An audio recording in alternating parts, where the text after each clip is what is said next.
Victoria United envoie des signaux forts lors du lancement de la saison en MTN Elite 1. Grâce à sa victoire sur Faux-Vazu, les jeunes de l'Académie de Galactique arrachent leur première place dans le tournoi départemental de football dans la région du Vouri. La Super Coupe du Cameroun rentrera du côté de Garoua. Vincent Aboubakar est tout simplement inarrêtable. C'est l'actu hebdo foot qui fait son retour sur LN Foot. Messieurs, bienvenue pour cette nouvelle édition et pour cette nouvelle saison. Messieurs, c'est une nouvelle saison et c'est avec beaucoup de sourires, avec beaucoup de plaisir que nous démarrons. On rappelle que l'actu hebdo foot sera la vitrine du football camerounais dans toute sa splendeur et dans toute sa grandeur. On parlera de la Guinée Super League, de la MTN Elite 1, de la MTN Elite 2, du football jeune, du football amateur, surtout des performances des Lions indomptables dans tous les coins du monde sur la planète football. Pour ce premier numéro, on ouvre le bal par la MTN Elite 1. On rappelle que mercredi dernier se déroulait du côté du stade de Ngouaikele le match d'ouverture, le premier match de la saison en MTN Elite 1. Il faut déjà rappeler que c'était un match entre la formation de Faux-Vazu et celle du promu en MTN Elite 1, le champion lors de la saison 2022-2023, Victoria United. On rappelle que c'est une rencontre qui s'est déroulée sous la présence de l'ambassadeur Roger Mila et bien évidemment du président de la Fédération camerounaise de football qui a lui-même donné le coup d'envoi et du sélectionneur manager des Lions indomptables, Rigobert Sombahana. Ambiance de fête, de convivialité et surtout de joie pour cette première rencontre. Une première rencontre qui voyait aussi Guy Bertin Djemnan pour son premier match sur le banc de touche de la formation de Faux-Vazu. Une rencontre qui tournera très tôt en faveur de Victoria United, qui va d'abord ouvrir le score très tôt dans le match suite à ce magnifique centre et à ce coup de tête d'Erich Mondi qui marque son premier but en MTN Elite 1. Il va ensuite s'offrir en doublé avant de voir Koulou revenir au score juste avant la mi-temps à 2 buts contre 1.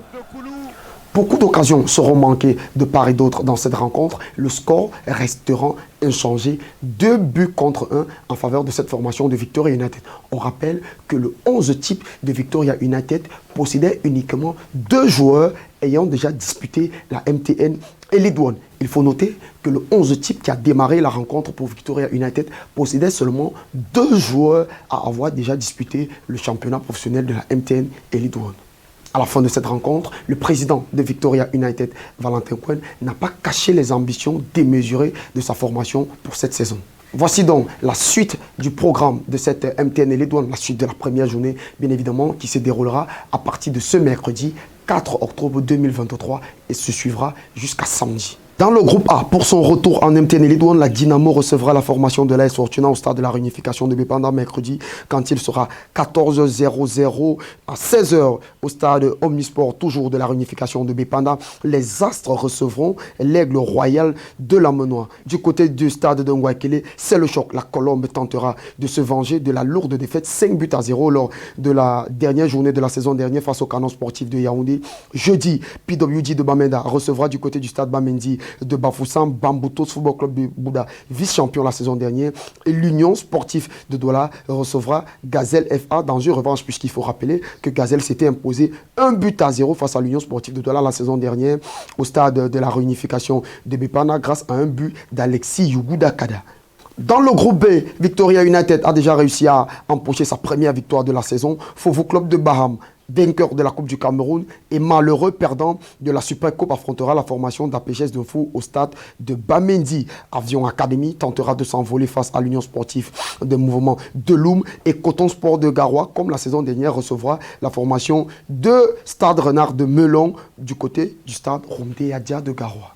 18 championnats nationaux, 7 Coupes du Cameroun, mais 0 trophée de la Super Coupe contre 2 trophées de la Super Coupe. Parce qu'il faut déjà préciser que Faux Club de Baham avait réussi à avoir ce trophée par 2 fois en 2000 et en 2001. C'était l'affiche ce dimanche du côté du stade de la réunification de Bépanda. Faux Club de Baham, vainqueur de la Coupe du Cameroun 2023 face au champion en titre Coton Sport de Garoua de la saison 2022-2023. Une rencontre qui va rapidement tourner à l'avantage des cotonculteurs qui très tôt dans le match, 1 minute 30, vont concéder un pénalty sur cette magnifique action de Bassané. Pénalty qui sera logiquement transformé par l'homme fort, le leader technique de cette formation, Patient Wassou, Quelques minutes après, c'est Patient Wassou également qui s'est mu en passeur pour servir Aziz Bassané qui va catapulter une balle au fond des filets et permettre à sa formation Coton Sport de mener sur un score de 2-0 à la pause. Accueilli comme un héros, comme nous l'avait dit Ngando, le capitaine de cette formation de Football Club de Baham, Emmanuel Doumbé Bosso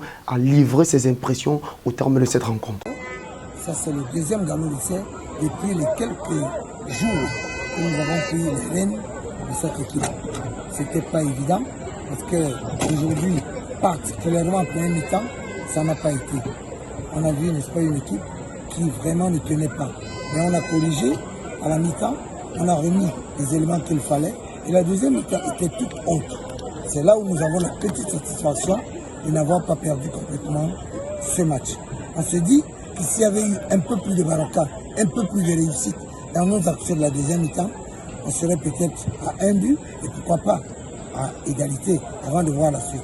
Premier entraîneur expatrié à gagner un trophée de Supercoupe avec une équipe locale, l'entraîneur de Coton Sport de Garoua, Daniel Brett, 65 ans, a aussi livré son sentiment et son ressenti au terme de cette rencontre.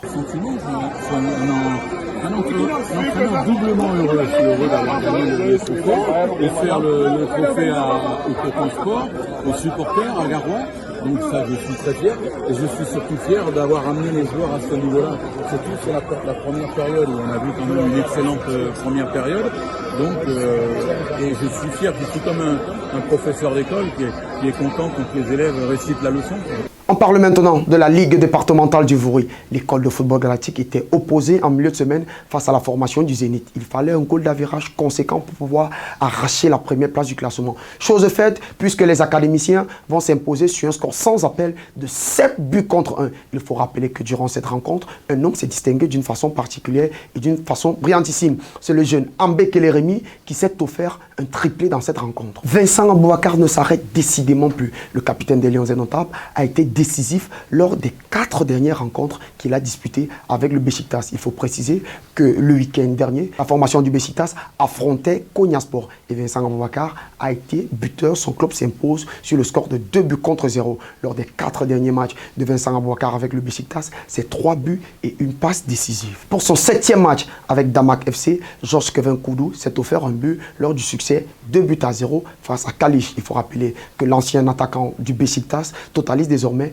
3 buts et une passe décisive en 6 rencontres jouées en tant que titulaire et 7 matchs disputés avec cette formation de Damak FC. On se quitte sur cette note, magnifique bijou. Très beau but, les amis, du jeune Aristide Ndiala, ancien stagiaire de l'école de football galactique, qui s'est offert ce bijou le week-end dernier lors de la victoire des jeunes de Cadiz B. C'était tout pour ce premier numéro de l'Actu Hebdo Foot. On espère se revoir lundi pour un nouveau numéro, pour un nouvel épisode. En attendant, laissez toutes vos réactions en commentaire, surtout partagez, likez. Allez, à nous revoir à bientôt. Ciao.